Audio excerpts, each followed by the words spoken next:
The owner of the Enyobeni Tavern in Scenery Park, East London, is set to appear in court tomorrow. And that's after 21 teenagers died mysteriously at his tavern in June. The youngest was a 13-year-old girl. Families of the victims are still waiting to find out exactly what happened on that fateful night.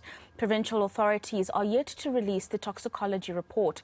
Our senior reporter, Aviwe Mtila, is tracking developments and joins us now. Aviwe, thank you for offering us some of your time this afternoon. We do understand, based on an announcement from last week, that the families will be getting that toxicology report at the end of the month. Just give us a sense of your engagements thus far with the families. I do know that you have been speaking to them today. It's the 31st of August that they've been promised, colleague, in speaking to some of these families. But when I spoke to the South African Police Service, the spokesperson, Temgosi Kikana, suggested that it will only be when those results are officially out, and now they're waiting patiently, not even promising that 31st of August. But I've been meeting with some of these families, colleague.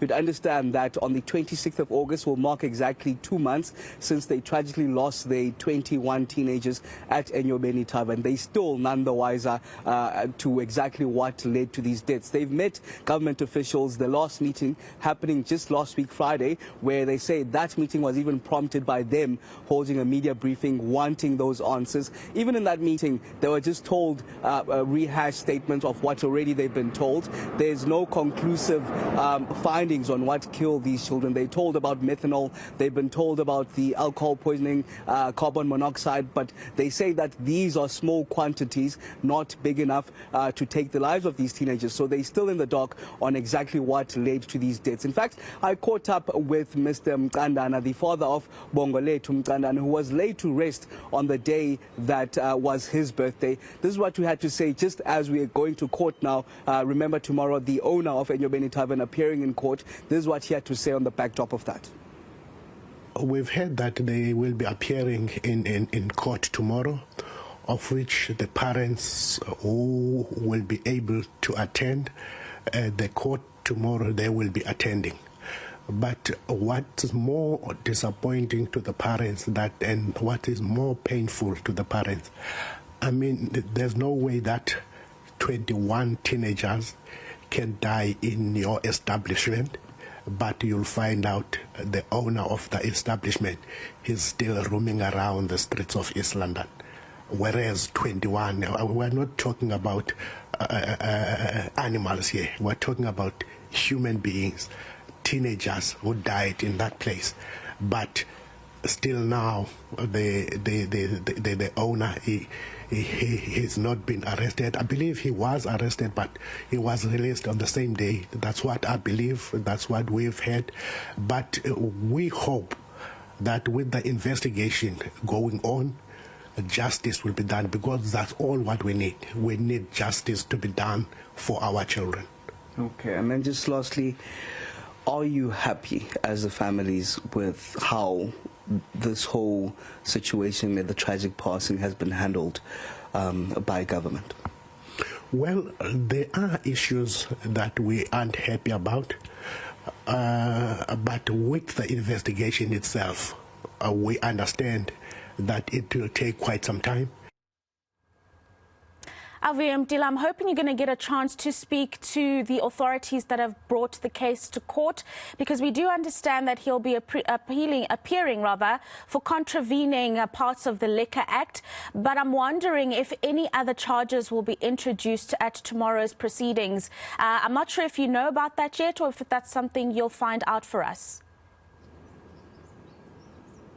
So, colleague, these charges were brought up by the Liquor Board in the Eastern Cape. Of course, that is after the deaths of these teenagers. That's the contravention of the Liquor Act itself. So these charges were laid just days after, of course, the tragic passing of these children. But in fact, I was speaking to Brigadier Kinana just earlier on today, trying to find out where they are, if or anything will be done about any murder charges. It suggests that first these investigations still need to be wrapped up. The post-mortem results itself are not out yet. The families are still in the dark. So up until they've concluded the investigations, then they can pursue murder charges if, of course, there is merit to pursue those charges. So it's still a wait and see at this time up until the 31st of August. That has been promised to the parents, but the police are saying that even that is not a done deal. They still need to go thoroughly through those investigations before they can come through anything that's conclusive at this stage. Of course, it is draining for the parents. We spoke to them today. They are telling us about how they're attending counseling. You can see it in their faces, colleagues, speaking to some of these families, and you can see that it's opening up old wounds that they now want to put to rest, at least get some sort of closure in finding out what led to the deaths of their teenagers. Yeah, the dragging on of the toxicology report on its own, Aviwe, like you mentioned, is so frustrating for the family who just want to know how their children passed on. But we'll catch up with you a little bit later on as you prepare yourself for details around that court case that I'm sure you'll be attending for us tomorrow.